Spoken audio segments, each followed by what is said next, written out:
Good morning, everyone. And as you can see, I am purposely wearing the conference colors today because we want to ascertain the resilience that is, building up in this room. Like Guru mentioned, my name is Mandvi. I am an urban planner by training, and I work at Friedrich Ebert Stiftung. It's a German think tank as program advisor. And we are very glad to be here to be collaborating in this wonderful conference. And yeah, just really looking forward to listening from the experts today. Yeah, the session is on steering public policy for digital equity. And I mean, we all know why public policies are important and what's the role of public policy in change making. So we'll skip that, and I'm sure the experts would talk more about it. But I just wanted to flag one thing because also there is some German experience which is built in our work, and although it is seen or thought that Germany would have everything sorted out because they are one of the most developed countries in the Europe, but it is also rather known that they are also struggling with the digital divide in terms of how the access to access between different age groups or different income groups is panning out right now. But they have something called a digital strategy, which includes things like financial support or strengthening the network or democratizing the access to technology and also building upon digital literacy.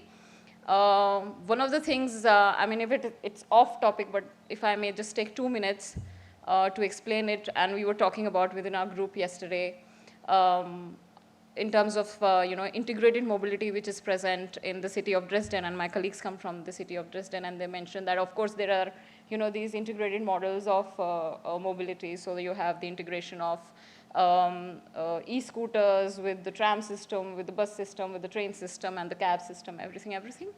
But what was really interesting to note was that after a certain point of time in the evening or at night when the tram system isn't working, but you still want to hitch a ride to home, and we know that these European countries usually have these daily passes or monthly passes which you can use on the integrated model mode.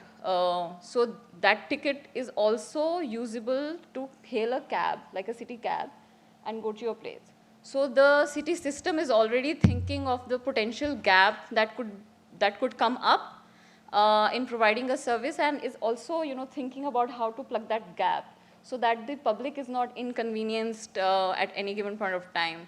And I think that is the kind of plugins that we require, because most of the time when we are solving a problem, we are solving it for today, but what is actually required is to solve it for tomorrow or solve it for a unknown challenge. So I think when we talk today, and I would also request the experts to try and reflect on these issues, but in my understanding, when we are thinking about a policy of the economy which is to be coming tomorrow, or it's right there, but the span has to be yet seen, I would say do talk about what kind of transformative role is required of a public policy, because obviously it's not just providing solutions, but it has to work towards a societal transformation. So that. Then secondly, and which I am usually not a big fan of, is when people say that India has a very rich citizens group, which is fine, which is good, but they are very resilient, and in terms of any crisis, it's the resilience of the people that really brings out the which is really pulling us out, which I think is not nice, because this also shows that the system is failing. The policy is failing, and every time people have to pitch in their powers and resilience to wade us through. So I think the policy itself should be built in a very resilient manner, so that it addresses any kind of crisis that is coming in the future, and also understand the risks that are not accounted for usually in policy making. And lastly, what is the role of critical stakeholders? So obviously you can't just think about just the government which is making the policy, though it is very much required because the government brings the scale which is required, but also the speed that the market provides, because the investment and the innovation that they bring, and also the direction which usually comes from the social movement which is pushing policy making. So do reflect on this. And with that, I would like to invite Aditi. Thank you for that introduction. Good morning, everyone. And I think you've heard me speak over the last 2 days, so I won't start by introducing myself. But a lot of my work is on gig workers, and you've heard me talk about gig workers in the community lab and in other spaces. But today I'm going to wear a different hat. So my work around gig work is based at the Indian Institute of Human Settlements. And our work is really looking at cities and urban development and what it means to have resilient, equitable, sustainable cities so that people's lives become better. And so today I'm going to wear my hat as an urbanist and kind of step away from talking about the language of platform cooperatives to really think about the integrated lives of people and what public policy can do to help make agential economic actors, because at the heart of platform cooperatives are people who own their own means of production and are able to have control over their economic lives, right? And with solidarity. And so I have been steeped in the lives of people who not only work on gig work but also live in informal settlements. The majority of the urban working population in India lives without formal titles to their homes, lives without tenure. They live in precarious places and in precarious ways, creating lives where economic precarity is probably at the second level of precarity they face in their lives. And so they often work in jobs that are not contracted and not secured through legal provisions. And so this social and economic context is a part of the world I want to start my idea of public policy from, very much taking from what you said, looking at an integrated idea of what public policy can do. And I want to bring us back to the idea of place. And I guess maybe over the last 2 days I've heard little less about place and what place making and place-based thinking can do to our idea of how to operationalize this idea of platform cooperatives. And place for us at IIHS, and when we think about the economy and we think about people's lives, is very fundamental. Right? Place helps us think about how our cities work. It helps us think about how the economy and land are tied together. It helps us think about what infrastructure is served where, who provides it, and how it's allowed to function. Place holds the dynamics of what kind of money is available to support enterprises, whether it comes from a bank, whether it comes from a self-organized group or family members or neighbors. And I think any alternative digital model, whether that be self-owned or a social enterprise or a digital cooperative, will really have to take this idea of place very seriously in organizing itself in the principles it organizes itself around. And in India, when people work, they often work and live very close. They're very overlapping terms, right? So most Indian workers walk to work. They create homes near demand centers to keep their costs low. It's why our big metropolitan cities look the way they do, where we have elite neighborhoods on one side and informal settlements who do service work on the side. But the idea of the digital market, whether through a corporate platform or through a platform cooperative, still gives us the idea that there are unending places to sell and unending places to labor. And I want to kind of spatialize some of this thinking and think about what scale means when we look at these kind of economies, and how public policy can help determine that scale and at a scale which is resilient. And it gives people agency over their own economic lives. And this is the same for gig workers, right, and platform workers in India. So platform workers are, of course, a dispersed set of workers. They don't have a common workspace. But the solidarity and community that does exist is amongst the people they live. And so thinking about solidarity in place, again, is very important. So my pitch today is really around the idea of digital transformation of these place-based economies. And what it means when different actors will come and grid them, right? For people who do not have access to land tenure, what does it mean for someone then to come, expect them to be on digital devices and be on digital markets? So my first kind of offering as a policy pitch would be to make people agential and resilient. We need to give them titles over their land and where they live, right? To make someone be fully accessible to the new digital economy, they need to really have ownership over means that gives them security over their life. And this is really evident in the gig work case also. So gig workers who are not always middle class, but rather sometimes the urban poor, need to have security of a tenure and home that allows them to be people who can accumulate, right? To begin to reap any economic benefit from platforms, they need this kind of security. And it's without this tenure, it's unlikely that alternative selling or labor platforms that are self-created by them will have the ability to even be registered or participate in coalitions internationally or nationally around cooperatives. And this land tenure, I come back to again and again, or housing tenure or housing titling, because it is the bedrock of their bankability. It's their access to gridded infrastructure of banking, licenses, and ownership. And so while we keep thinking about the digital and different modes of centralized control or decentralized control, people still need to have control over where they live and how they can use that space. And it makes me think, can a community create and own a server without having the identity proofs that are associated with being a land-owning citizen in the country? It's doubtful. And for that, we need to think about how city planning can recognize zoning requirements of workers and enterprises that can enable their digital businesses to have an economic presence and value. And we don't need to add to these kind of infrastructural deficits by kind of creating a forced digital transformation without thinking about how to transform their economic lives from their real requirements. And I'm going to maybe stop here because my time is up, and we can come back to some of these in questions and answers. Thank you, everyone.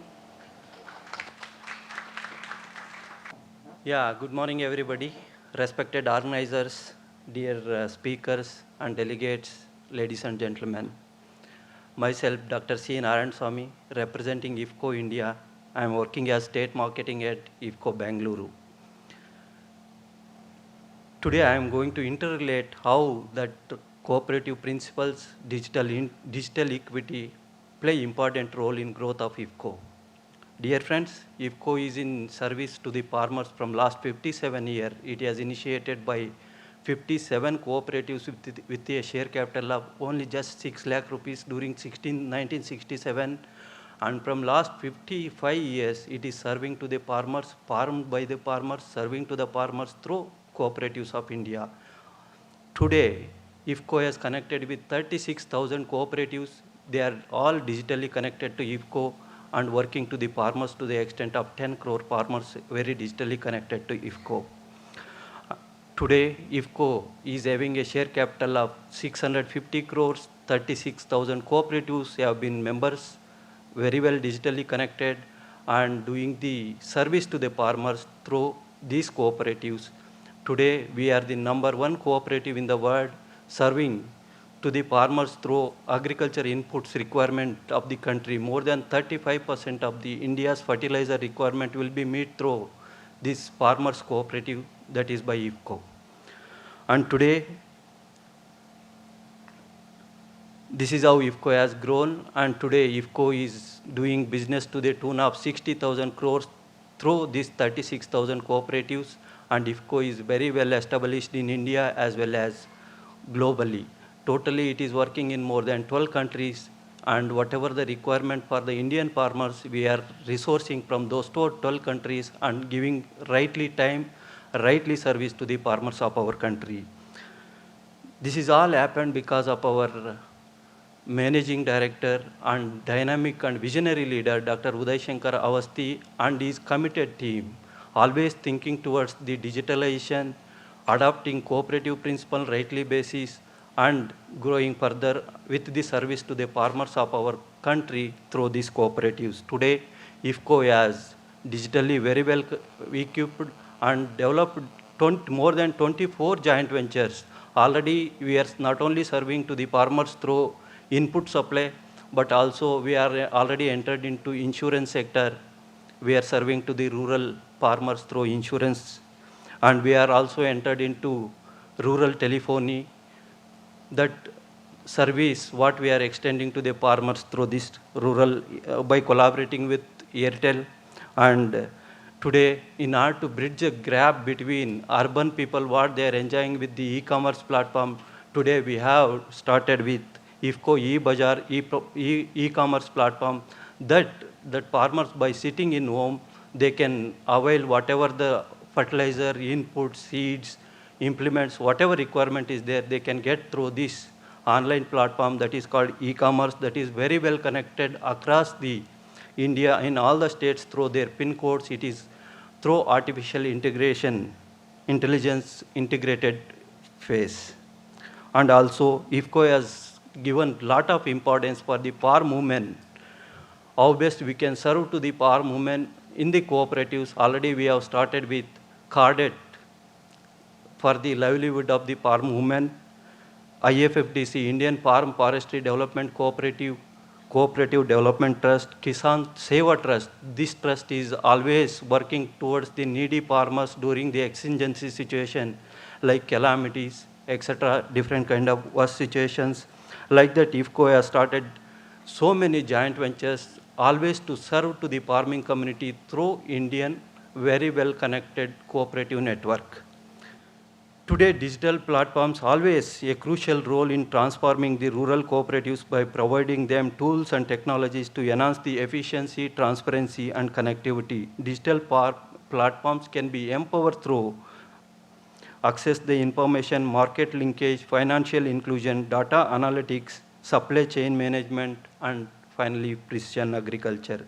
Today, challenges what cooperatives are facing in adopting the digitalization process is majorly limited infrastructure, digital literacy and skill gap, affordable technology, language and cultural barriers, and data security and private consent.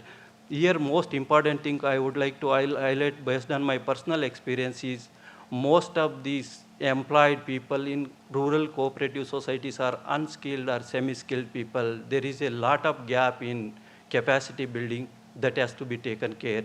In addition, for example, I am working in Karnataka state with 6,000 cooperative societies, and very closely we are working with only 2,000 societies and remaining 4,000 societies uncapped because many societies are having unskilled manpower and there is no infrastructure like computers. Still more than 40% of the societies are not having a smart computers and internet facilities to connect with each other. So this has to be think about how best we can improve the. And digital equity already, as I told, in order to fill the gap of urbanization with rural people, already IFFCO has started a digital cooperative e-commerce platform to reach the rural farming community. And how IFFCO has been gone through after digitalization, 2014, launch of digital campaign by Honorable Prime Minister. Soon after that, IFFCO has very well digitally connected 36 cooperative share capitals, and with single click, dividend will be transferred in a single minute. And afterwards, ICDP, IFFCO digital platform has been started, and also IFFCO e-Bazaar online platform. After that, DBT in fertilizers, IFFCO is taken first initiative to connect 36,000 cooperative societies through point of sale missions. And after formation of new cooperative ministry has announced 63,000 cooperative societies are interlinked to the NABARD as a nodal agency. And later, IFFCO as the one of the member by collaborating with Government of India to start seed export multi-state cooperative society, just 1 minute. And national cooperatives in organics, national seed cooperative society, and export society. These are multi-state cooperatives with major stakeholder of IFFCO. IFFCO, one of the initiatives is IFFCO is started with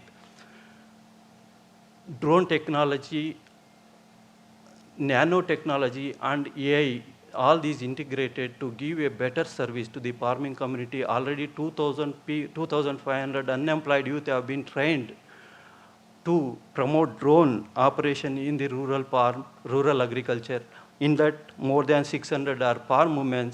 We are giving 20 lakh rupees for each unemployed youth to run their livelihood and as well as provide service to the farming community and improve the sustainable agriculture. way ahead. Diversification is very much required in rural cooperatives. In order to diversify, we have to digitally empower the cooperative societies through capacity building program, and infrastructure facilities should be improved in all the cooperatives. With this, I conclude with my personal experience. As I said already, all the cooperatives should be enriched with infrastructure, internet facility, and whatever the computer and other accessories needed, and that locally political interference in rural area, rural cooperatives is higher level that has to be reduced. And in addition, capacity building should be enhanced. These are the things. With this IT change platform, definitely this can enable the policy makers to think in this direction to enhance the improvement in digitalization process in cooperatives for the rural transformation and empowerment in India. Thank you very much. So good morning, everyone. I'm Guilherme. I'm from Brazilian Cooperatives Organization. I already had a session yesterday, so just a quick reminder of who I am. We are the organization that supports and represents more than 4.6 thousand cooperatives in Brazil. So you could pass my next slide. Yeah, so this is my curriculum. I'm part of a project called InnovaCopy. I'm going to talk a little bit about it in a second. So just next slide, which we talk about what we want from public policies in OCB when we talk to the government on a daily basis. And we cast here a little bit of the main topics. First one is quality employment. I think it's a discussion that has been around here for the last 3 days. Production efficiency, so how can public policies give tools to cooperatives to achieve better production efficiency?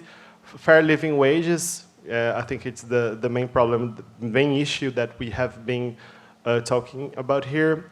Transparency and data protection. Brazil, after a long time of discussion, has recently passed a very modern legislation about data protection, which is inspired in an European legislation, and we think it's it's been working very well so far, and it has been a great change to Brazilian companies. Tools to improve governance in cooperatives. So how can they have training? So how can board members be trained on better management? And how can more sensitive sectors have better regulations on governance? Diversity and inclusion in the workplace. So no more gaps in salaries between men and women. And for diversity in the workplace, so how can we stimulate companies to want diversity and inclusion in the workplace? And of course, sustainability in its economic, social, and environmental aspects. So how can we teach companies and cooperatives to measure their impact? So how can we teach them to deal with this impact, to treat this impact, and how do we communicate them to our stakeholders? So I think that public policies should enhance and try to stimulate companies to do that better.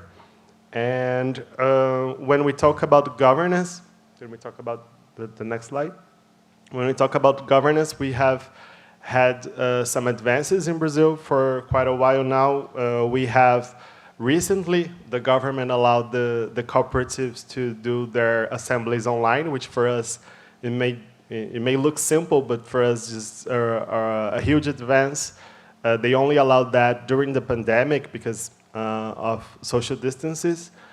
And now they can do that online. So before they had to gather hundreds and hundreds of members in a room to do their annual assemblies. So for us, it's a big advance. Cooperative legislation states that cooperatives need to register at our organization, at OCB, to be a real cooperative, so where they pass an inspection. And now they can do it all online. Before, we had to have someone from OCB to go to the cooperative and do an inspection and they will have their register as a cooperative. Now they can do it online, and also they can send all their data, their main figures, to us, so we can publish cooperatives' main figures, and we can send data about cooperatives to researchers. They can do it all online now. We have a specific software called SoCopy, where can they do that nowadays. And also, could you pass the next slide? We are a part of a working group from the Labor Ministry in Brazil.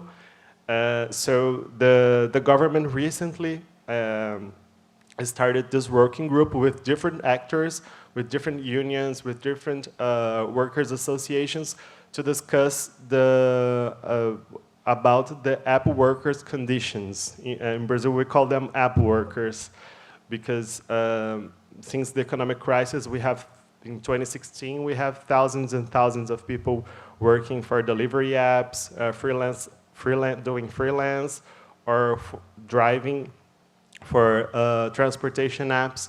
So this group is discussing their working conditions. They are going on like many different directions, and we as cooperatives, Brazilian Cooperatives Organization, are invited as advisors. They have been talking about better working conditions and having their own platform. So we as advisors are explaining and trying to teach and educate them about what a cooperative is, what our cooperative model is, what are the cooperative's principles. But it's a step-by-step work, because most of them don't really know what a cooperative is. They don't really know that it's even possible to have a platform cooperative, for example. So it's been a real challenge, but we think it's an advance that the government is trying to lead those discussions, and they are putting everyone together to discuss the app worker conditions.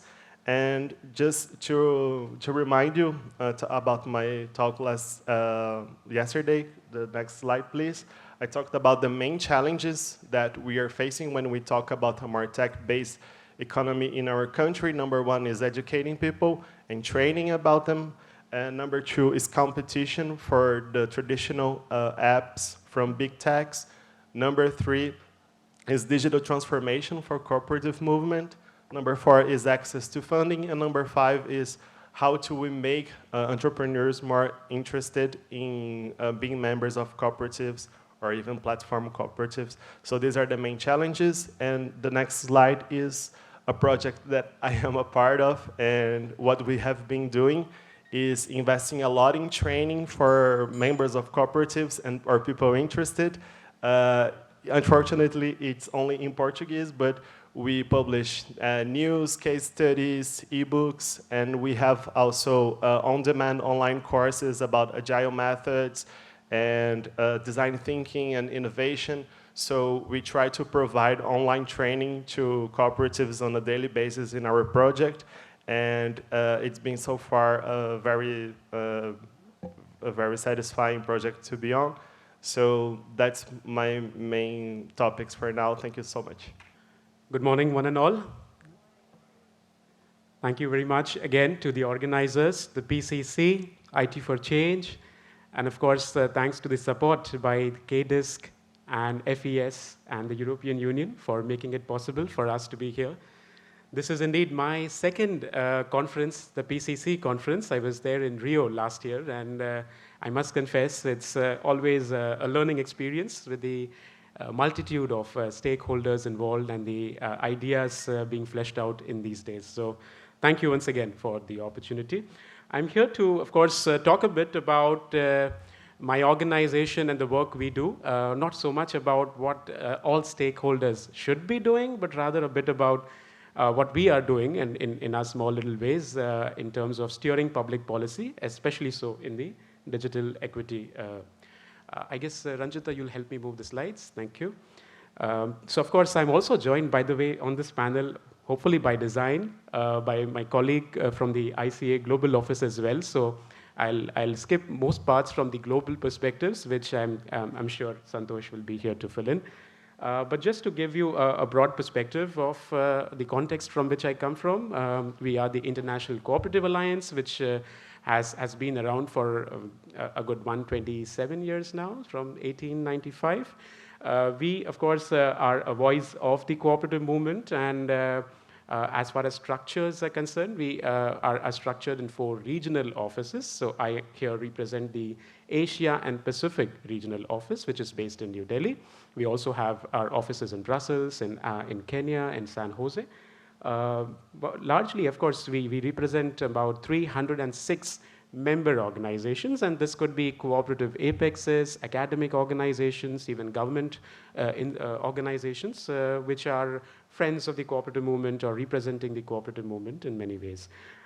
We are present in about 102 countries across the world, and also about 8 sectors, as you can see on the screen. It's mostly, of course, agriculture and banking or credit here in India and the Asia-Pacific region, but of course, a lot of our members from the housing and fisheries and health and other sectors, especially so in the Americas and Europe. I'm also glad to acknowledge the presence of some of our members here. From India, we have the NCUI, the IFFCO, of course, just presented on the panel. We have members from the Philippines, from Indonesia, Inkur Foundation, and of course, from Africa and Brazil as well. So thank you very much for also joining this very interesting conference and, of course, sharing your views in the respective countries. The ICA, of course, has been instrumental, the members of the ICA rather, in generating more than 280 million direct or indirect jobs, which is about 12% of the global employment, and hence, of course, provides a rich legacy, rich history, and of course, a scale and statistics to help support and promote the cooperative movement. Next slide, please. As I mentioned, I here represent the Asia-Pacific office, which is fairly new. It started in 1960, of course, in New Delhi, and it's been the seat of the Asia and Pacific region for ICA. We here serving about 109 members. It's coming right from Fiji, Vanuatu, and Kiribati and Tonga from the Pacific Islands, all the way, of course, also in the Middle East countries, which are more in the news now, but more so in South Asia and Southeast Asia is where we have most of our presence, and especially so in the agriculture and credit sectors, as we mentioned. We are governed by the Regional Assembly, and of course have a regional office in Delhi, and then a regional board. And most of the committees that we, of course, work through are especially in various sectors and themes, be it on women, on youth, on agriculture, on banking, and of course also to work on cooperatives in educational institutions and research, which is where most of our recent work on technology and digital platforms has been quite instrumental. Next slide, please. So I also then wanted to talk to you about some of the forums and platforms that we have at the ICA AP level, where we are trying to mobilize thought in the digital equity space, or rather, of course, in how cooperatives, governance, and management should be advocated. In the Asia-Pacific region, we have been doing this at various levels, talking to the governments, as the moderator also mentioned. It's very important to get to know and governments at all levels, at the city level, at the district level, at state level, at national levels as well. So we are talking to governments for they bring in that scale and that ability to mobilize resources at a larger level. And one of the forums we have here is the Ministers' Conference, and we've been doing this for a couple of decades now, and fairly successful at that. In fact, early next year, we already have a plan to schedule the next Ministers' Conference, and looking at partnerships between governments and cooperatives very closely, at what level and what engagement are we having these partnerships. So that's one important forum as far as steering public policy is concerned. We are also then talking to registrars, who of course in India and most other Asian countries as well are the focal points as far as cooperatives are concerned, and administration, regulation, enabling environment really happens through these registrars. So really understanding what are the operational hazards, what are the issues on the ground, and how is it that cooperatives can really be established and thrive in a more enabling environment. So those are some of the forums. Of course, Youth Summit and Corporathons are where we are trying to attract young people who are more oriented with technology and understand technology a bit better, and hence get them into the digital economy and the platform economy through cooperatives. So that's one of the key platforms as well. Next slide, please. Of course, also to talk a bit about the recent events and activities where we've been able to also mobilize some thought and provide some direction to the way in which cooperatives and the digital economy need to be mobilized. Of course, very recently, about a few weeks back, we were in Manila where we had the regional assembly of the ICA, and we had a Manila resolution coming out of it. And I've just shared some key aspects on how the resolution talks highly about how technology adoption and access to technology for all sizes and all kinds of cooperatives is very important.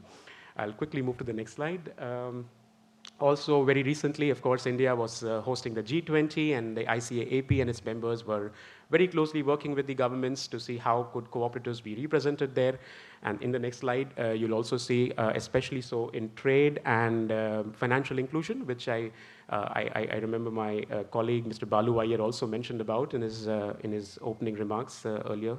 About how physical cooperatives at the primary level are so important to really provide that touch points for digital delivery of at the last mile. In the next slide, I also then talk about some movements that have happened from the office and, of course, from the members here in the National Co-op Policy, which has been in the making for about a year now, and hopefully we'll also see it being launched and promoted at the country level in the coming weeks and months. We also, in fact, are joined by some of our colleagues in this room who have been members of the policy drafting committee, and it's really nice to see how they've been focusing on technology and cooperative database, and how could we emphasize a shared infrastructure and e-commerce platforms through cooperatives. So we really hope that this vision is materialized and operationalized in the coming years.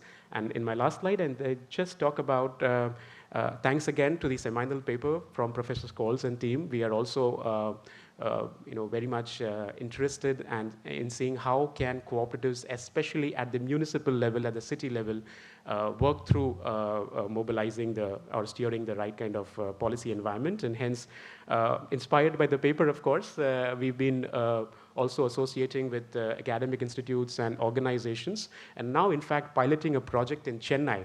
So it's also a call to see if there would be stakeholders or partners in this forum here to see if you would like to associate and join with us in this research and in this study to really review what's the environment like in Chennai, and where is it that we can steer the right policy. I understand we are already behind time, so that's my last slide now. Thank you so much for your time and attention, and probably in the course of the day, or maybe in the next few hours, we'll look forward to speaking on this. Thank you.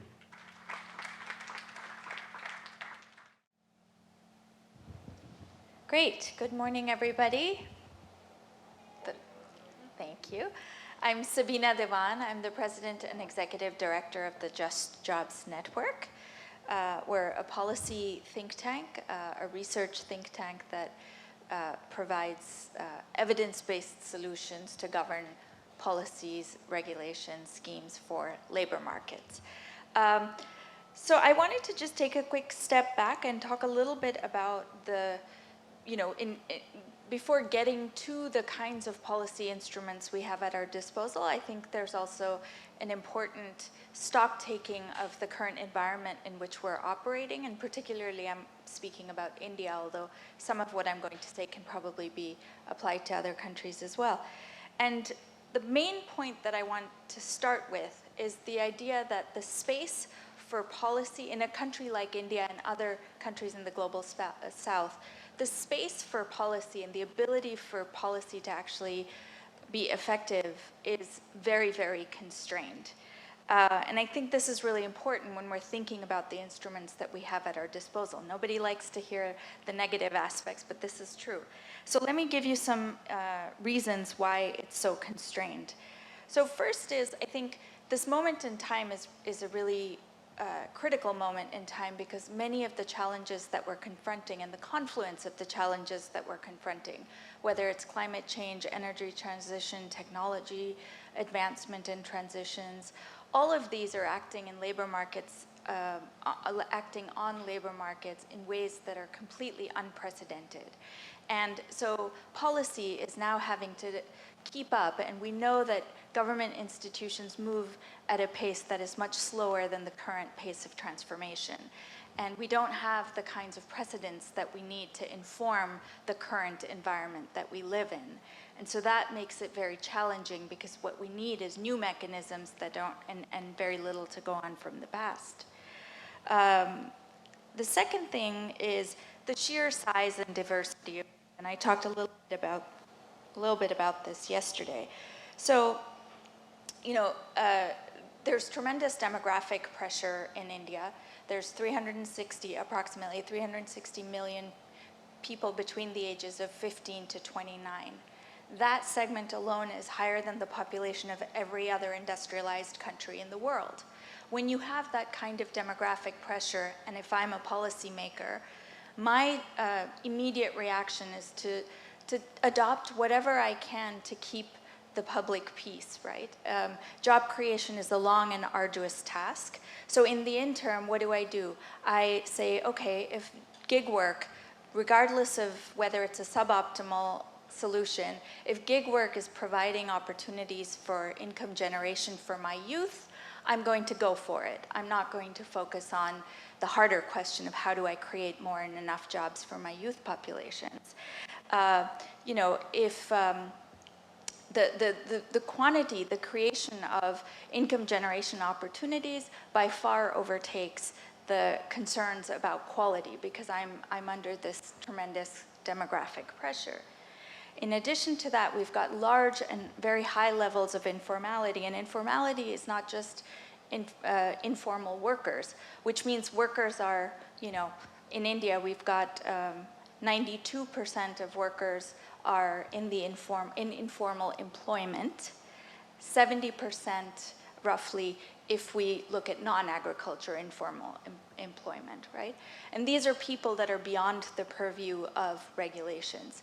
But the same is also true for enterprises. 99% of enterprises are below 20 people, and 70% approximately are unregistered enterprises. Right? So when you have this kind of an environment, the efficacy of policy instruments is severely blunted as well. You can have the best policies in place, not that we do, but you could, and you would still have much of the population that's beyond the purview of these kinds of instruments. And I'll come to my suggestion for how we circumvent some of these challenges in a second. The informality also makes it very hard for us to collect data. So I talked about informal employment, I talked about informality in enterprises. There's also tremendous informality when it comes to cooperatives, right? I was, had the privilege of talking with a colleague, Saloni from Seva, who yesterday was telling me how, even Seva, they have organizations that subscribe to cooperative principles, but don't actually register as cooperatives, right? So when you have that kind of a network, even among cooperatives, we don't actually know what their contribution to GDP is. And even if we had the kinds of regulations that could provide a supportive environment for these cooperatives, it doesn't always, the policies and the regulations don't always reach, support doesn't always reach because the nature of formality. So this makes it really hard to also have data to have the kind of evidence-based policy making that we would like to see. The capacity, and that point, the next point, the capacity of government officials to actually understand and deliver on some of the challenges that we're confronting in labor markets is extremely constrained, right? And this is all the way from the central down to the very local level, districts, panchayats, and so on. So in this environment, who do you listen to, right? If I'm a government official, I'm going to be transferred in a few years. There's all these heterogeneity of interests, businesses, unions, workers groups, other workers groups. and I don't have the expertise on my own, it makes it really hard to make policy if there isn't that inherent capacity in government. Another important point is politics. Politics really constrains our ability to bring about change. And I hate to be the wet blanket, but I think if we don't actually address the fact that, again, going back to the SEVA example, some of the cooperatives aren't registered simply because of the environment in particular states. I also had the privilege of talking to other colleagues who substantiate the fact that, in some states you can't even register a cooperative because the politicians have other agendas. And so there's political constraints. So I'm and then the last thing I'll say is, we have 56% self-employment in India. Again, these are essentially informal workers beyond the purview of every regulations, but what are we doing? We're legislating only for one tiny segment, a growing segment, but a tiny segment of that, which is gig workers, right?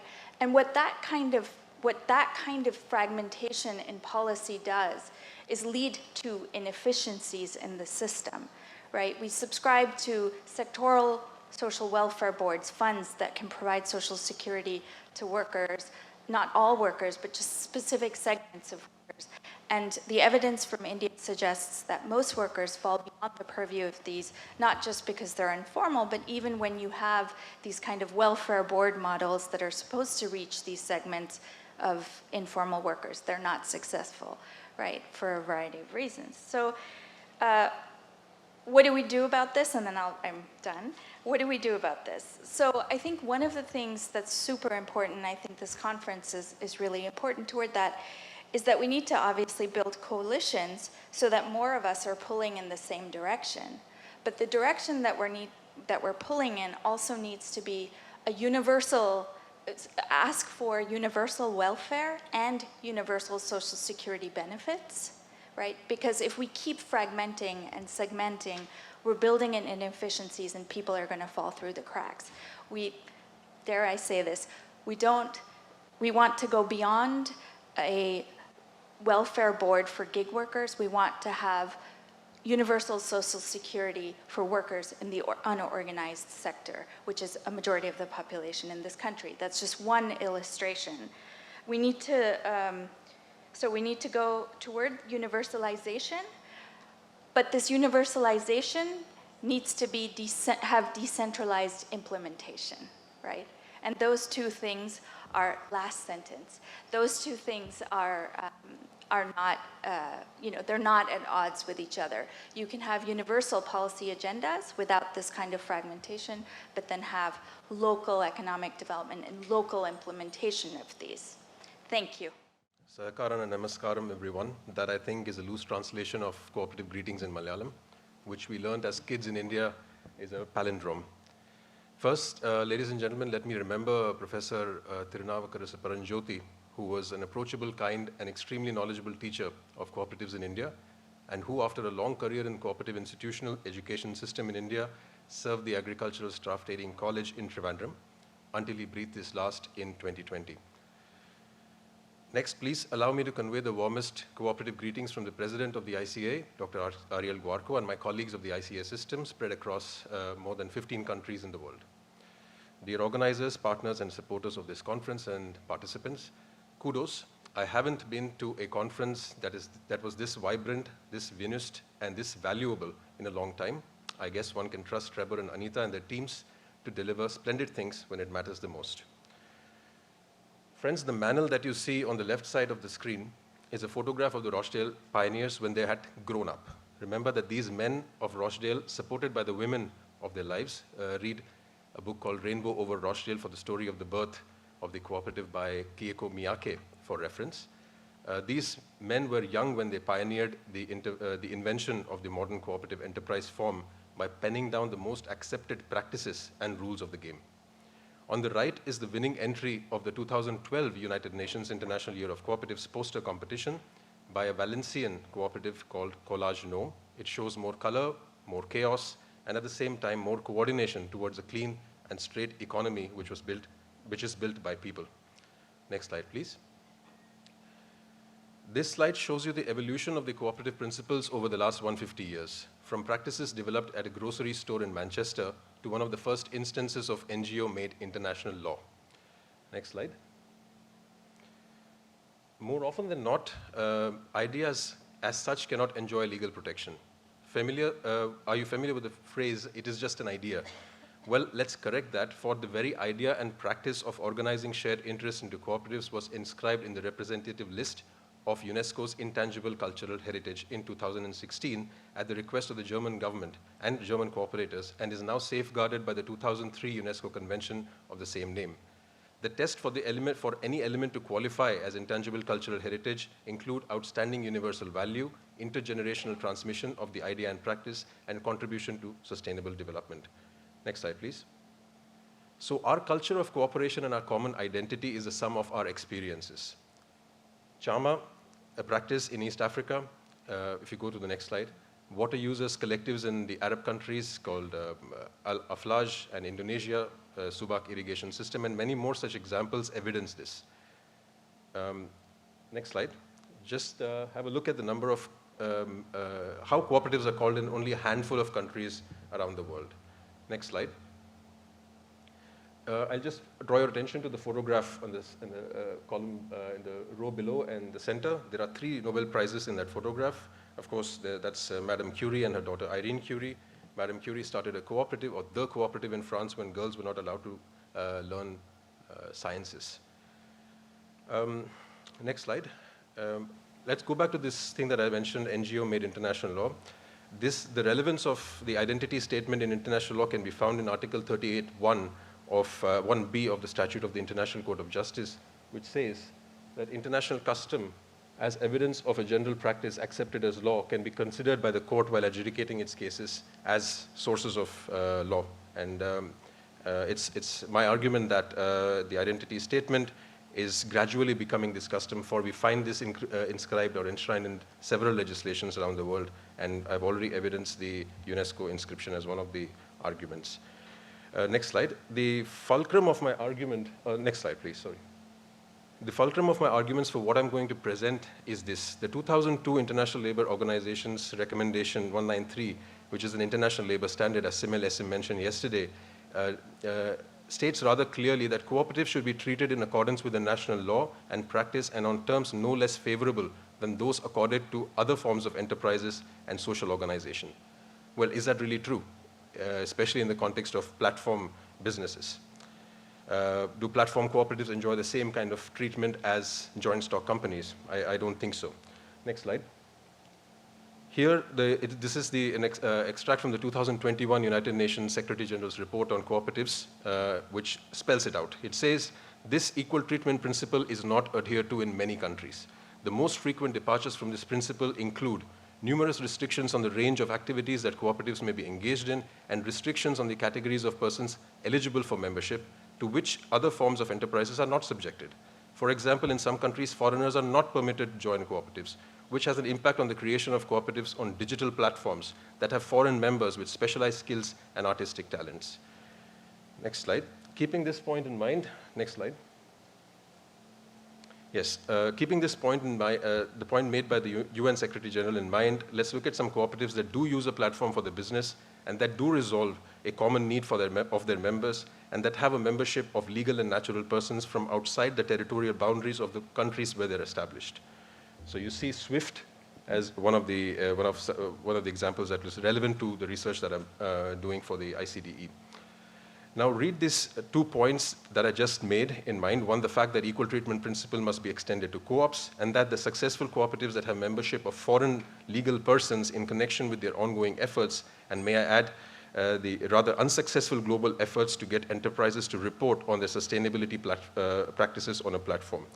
The UN SecGen just called the race to SDGs today as a promise in peril. We see platforms where large corporations being able to hire entire teams to do this job for them. Next slide, I'm sorry, next slide. Please go ahead.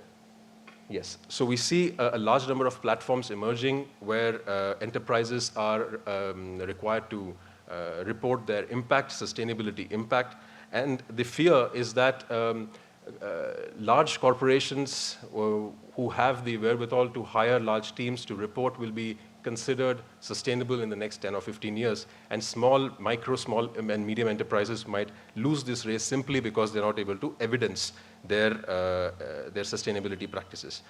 My proposal is that these enterprises will be able to share that info on Sustainable Development Goals platforms only if these platforms are designed as platform cooperatives, where their contributions can be remunerated, that the co-ops can make use of their collectively owned data with joint strategic analysis, and this proposed membership would benefit from a global exchange of good practices across the North and the South. And for this kind of platform cooperatives to really work and find real stewardship by countries that are facing an incremental and imminent threat related to climate change, and genuine cooperation from cooperative enterprises communities in the global North, and such enterprises must be established in the global South.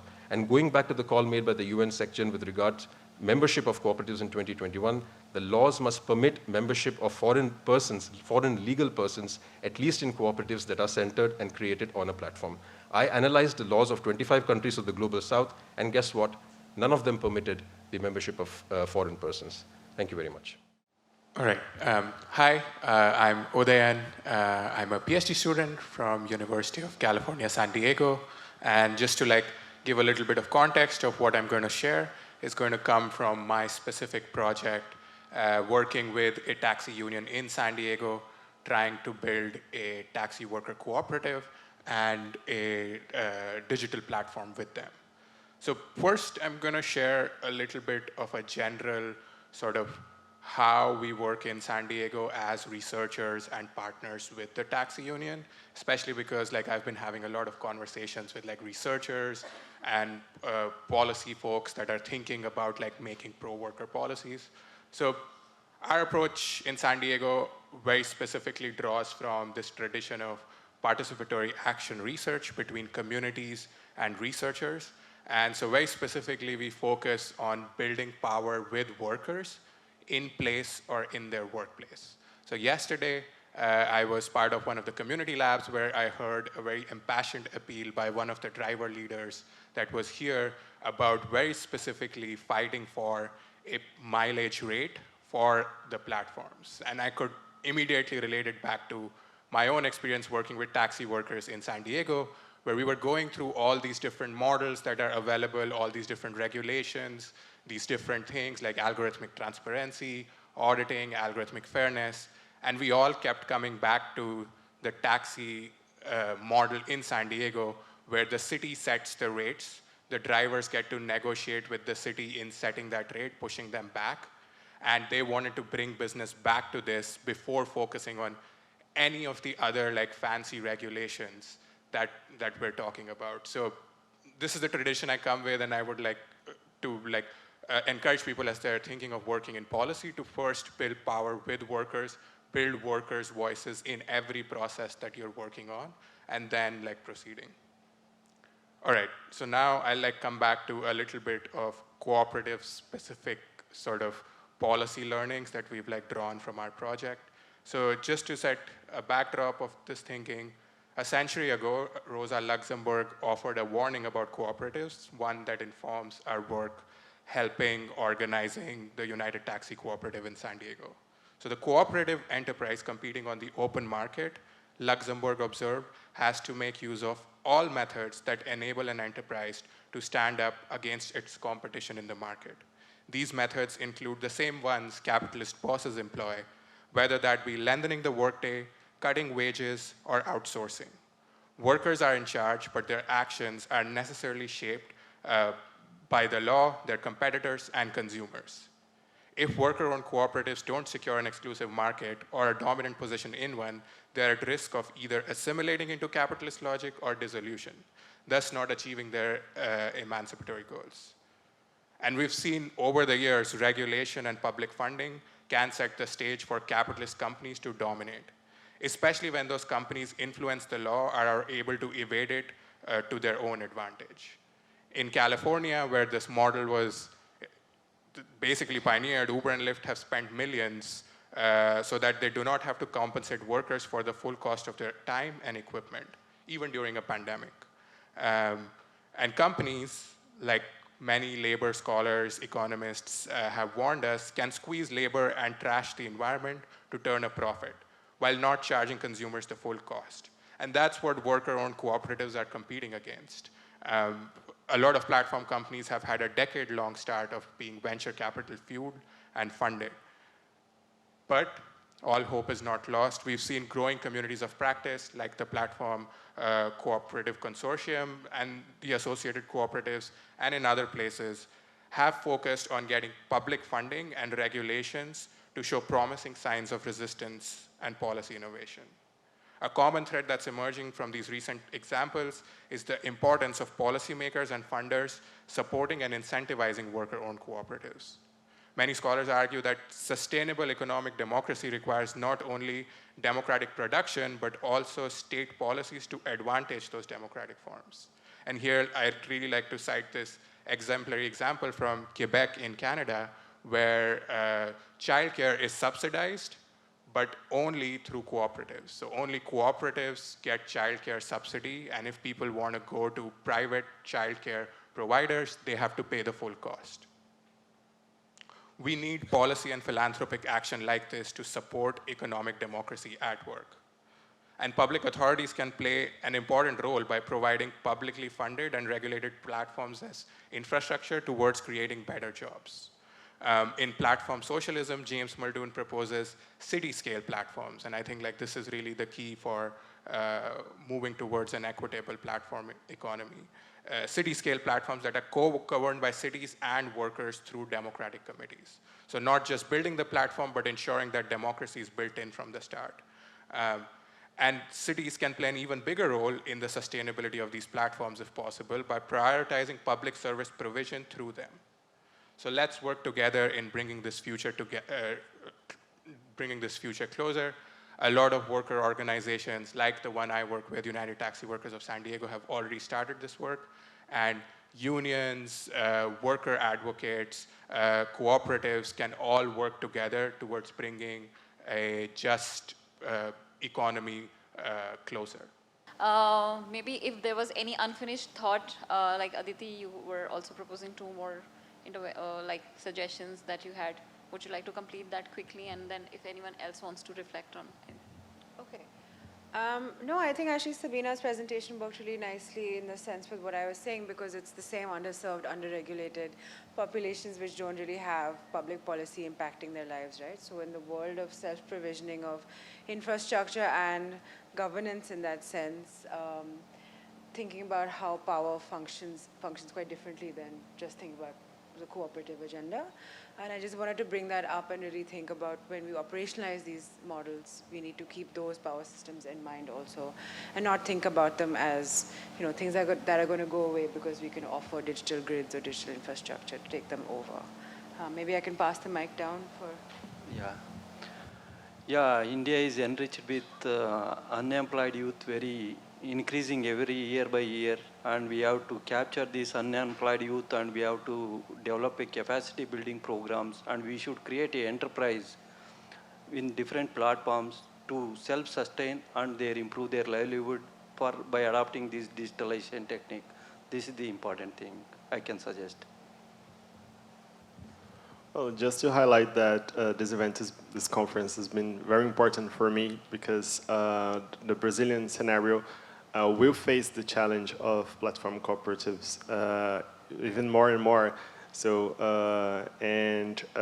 when we highlighted the main challenges that we are facing, the main one is how to educate people about what cooperative is and what its principles are. So this conference has been very important in this aspect.